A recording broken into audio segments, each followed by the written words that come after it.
Naquele tempo, Jesus convocou os 12, deu-lhes poder e autoridade sobre todos os demônios e para curar doenças. Enviou-os a proclamar o reino de Deus e a curar os enfermos. E disse-lhes: não leveis nada para o caminho, nem cajado, nem sacola, nem pão, nem dinheiro, nem mesmo 2 túnicas. Em qualquer casa onde entrardes, ficai aí, e daí é que partireis de novo. Todos aqueles que não vos acolherem, ao sairdes daquela cidade, sacudi a poeira dos vossos pés, como protesto contra eles.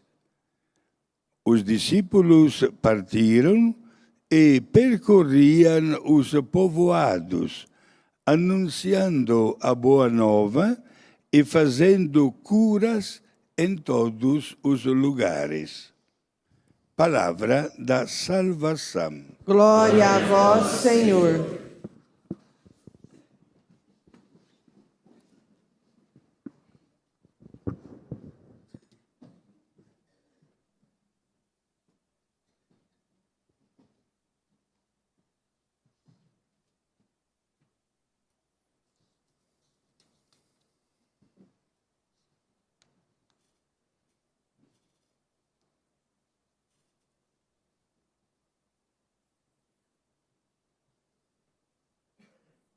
Compreendei o que Deus fez para nós e dai-lhe graças com todo o respeito. Com essa frase contida na última estrofe do salmo que acabamos de recitar, a liturgia nos convida a render graças, louvores, bendição e adoração ao nosso Deus, cujos feitos são sempre prodigiosos. O nosso Deus é perfeito no seu ser e no seu agir. Nada nele e nada que ele faz tem qualquer vestígio de imperfeição. O Senhor é o divino pedagogo. O Senhor é o divino mestre.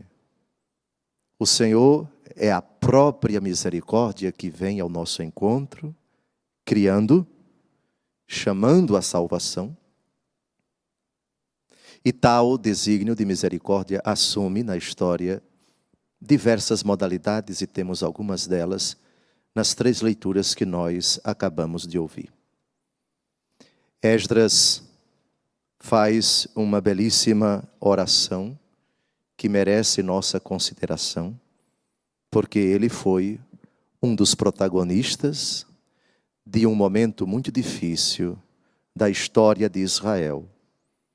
Ele viveu no exílio e teve a graça de retornar com o seu povo, juntamente com Neemias, para a terra prometida, para reconstruir a cidade de Jerusalém, para reconstruir o templo e para reanimar a esperança combalida de um povo que passou 70 anos no cativeiro e que agora retorna completamente humilhado e desmotivado. E centrarei minhas atenções em 2 palavras que aparecem no salmo que nós acabamos de entoar. 2 palavras que sintetizam a ternura, a bondade, a misericórdia de Deus ao homem. Vós castigais e salvais. Fazeis descer aos abismos da terra, e de lá nos trazeis novamente, e de vossa mão nada pode escapar. Como pode um Deus cheio de ternura castigar? E como pode se conjugar castigo com salvação? Eu repito a frase: vós castigais e salvais. todas as categorias na Bíblia, que são categorias humanas, expressões, frases, termos, traduzem o agir de Deus, que não é o homem. Deus, quando age, não age segundo os critérios do homem. Quem lembra qual foi o tema da primeira leitura do domingo? Meus pensamentos não são os vossos. O meu agir não é o vosso. Quanto dista o céu da terra, separa-se o meu pensamento do vosso. É o livro do profeta Isaías, capítulo 55. Então, a expressão castigo, quando Deus é o autor do verbo, não pode ser entendido no sentido de castigo humano, de vingança, de dente por dente, olho por olho. O castigo de Deus é, antes de tudo, o respeito que Ele tem à nossa decisão, ao nosso propósito soberano de pecar. A parábola do filho pródigo, nesse sentido, ilustra bem qual foi o castigo do pai cujo filho pediu a parte da herança que lhe cabia.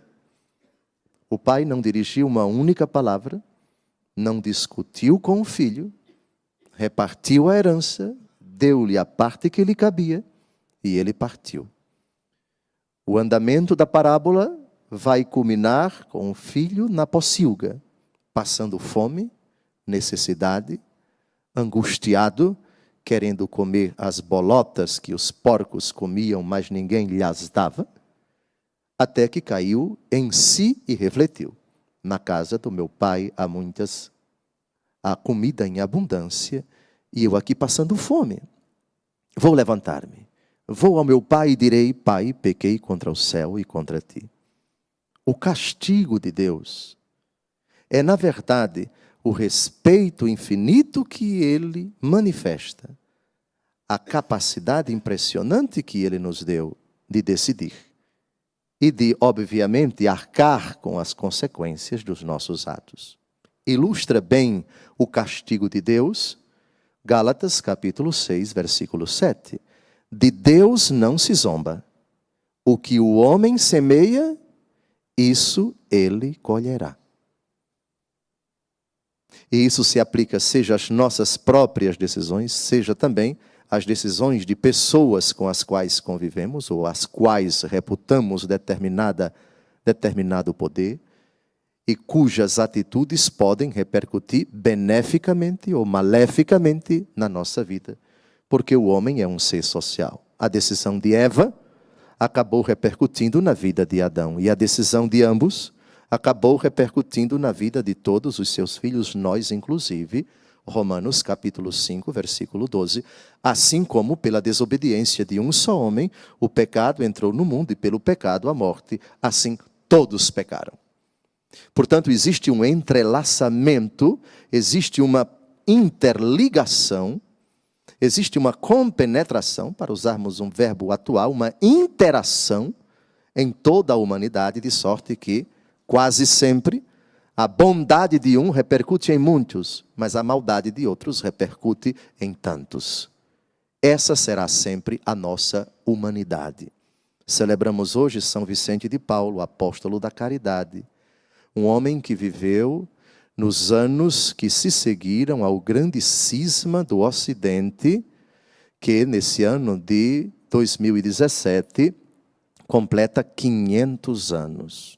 Completa, eu disse, não se comemora pecado, não se comemora cisma, então não temos nada o que comemorar. Pois bem, São Vicente de Paulo nasceu na segunda década, última década desse século convulsionado, século XVI, e viveu até 1650, portanto, século XVII, numa França devastada pela guerra e uma igreja profundamente dividida pela heresia protestante que se espalhava. São Vicente, compreendei o que o Senhor diz, quero ouvir o que o Senhor irá falar. É a paz que ele vai anunciar. Compreendei o que fez para nós.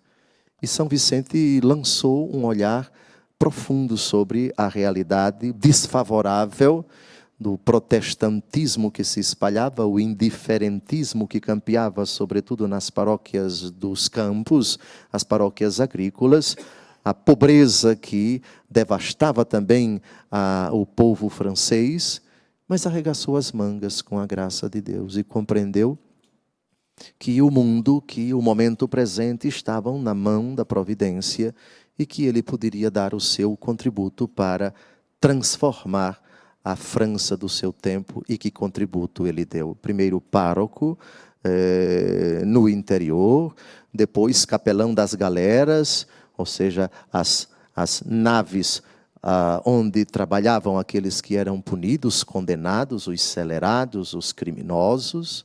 Depois, a corte do rei de França conheceu São Francisco de Sales, o grande bispo do cantão suíço, Genebra, que inspirou muito a sua vida. Conheceu Santa Luísa de Marillac, uma nobre francesa com a qual fundou as Damas da Caridade. Não satisfeito com isso, para evangelizar, para a formação permanente do clero, fundou a Congregação da Missão, os Padres Lazaristas, e para a pessoa de São Vicente acorriam centenas, milhares de sacerdotes que usufruíram da cultura, da humildade, da simplicidade, mas sobretudo da santidade daquele grande apóstolo da caridade. Fundou também creches, asilos, hospitais, uma rede impressionante de assistência aos pobres, aos desvalidos, aos órfãos, às viúvas. Obra esta que, com Santa Luísa de Marillac, se estendeu para além dos limites da França. Celebramos hoje, então, este grande herói que compreendeu o que Deus fez para ele.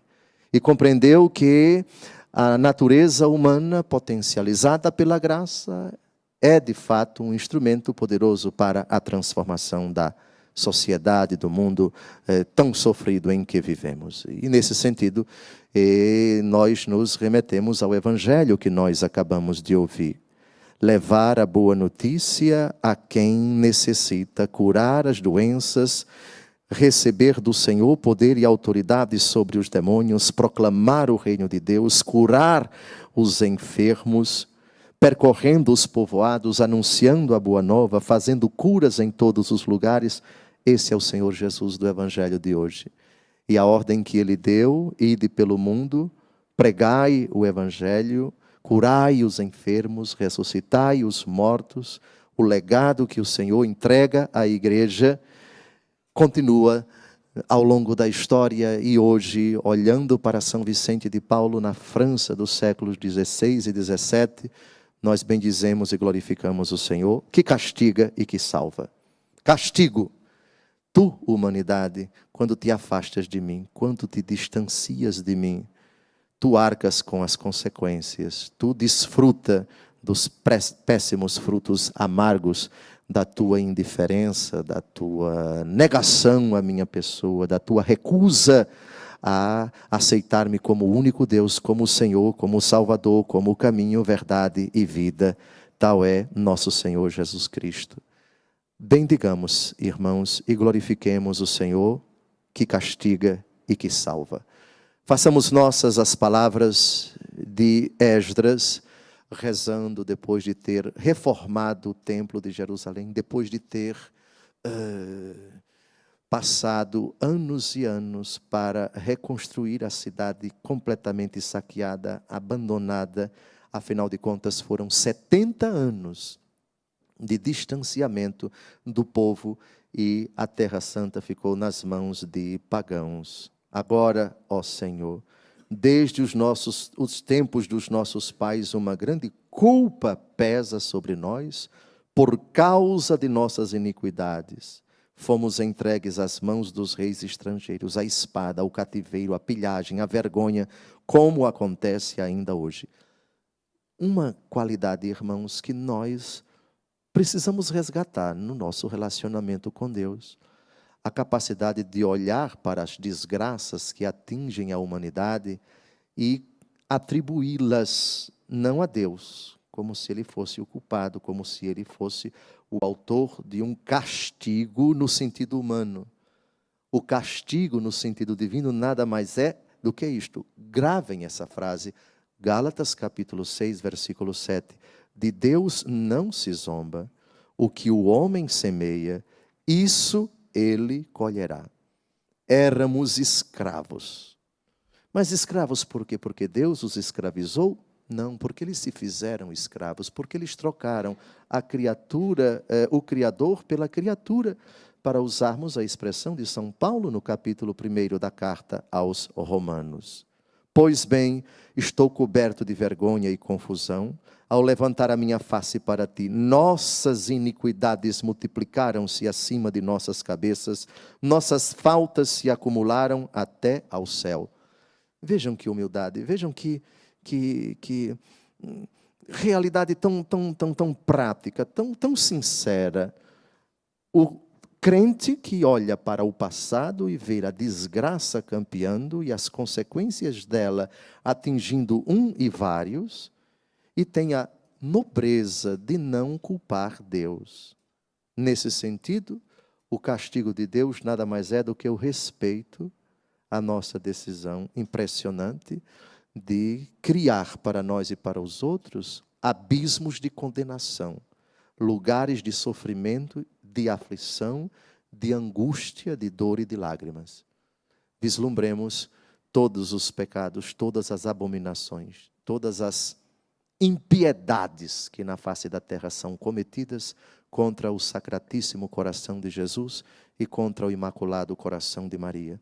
E por intercessão de São Vicente de Paulo, cuja obra perdura até os dias de hoje, peçamos ao Senhor que tenha compaixão de nós e que, ao mesmo tempo, Ele continue a nos castigar e a nos salvar.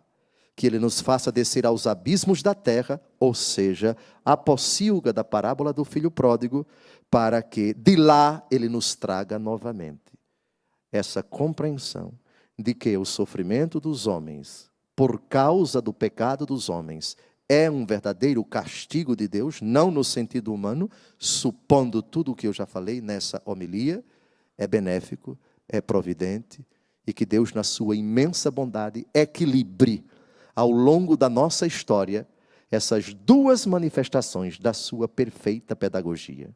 Que o Senhor se digne nos castigar, nos termos que eu falei nessa homilia, para depois nos salvar. E que a sua salvação, se for o caso, que passe pelo seu castigo. Gálatas capítulo 6, versículo 7, de Deus não se zomba, o que o homem semeia, isso ele colherá.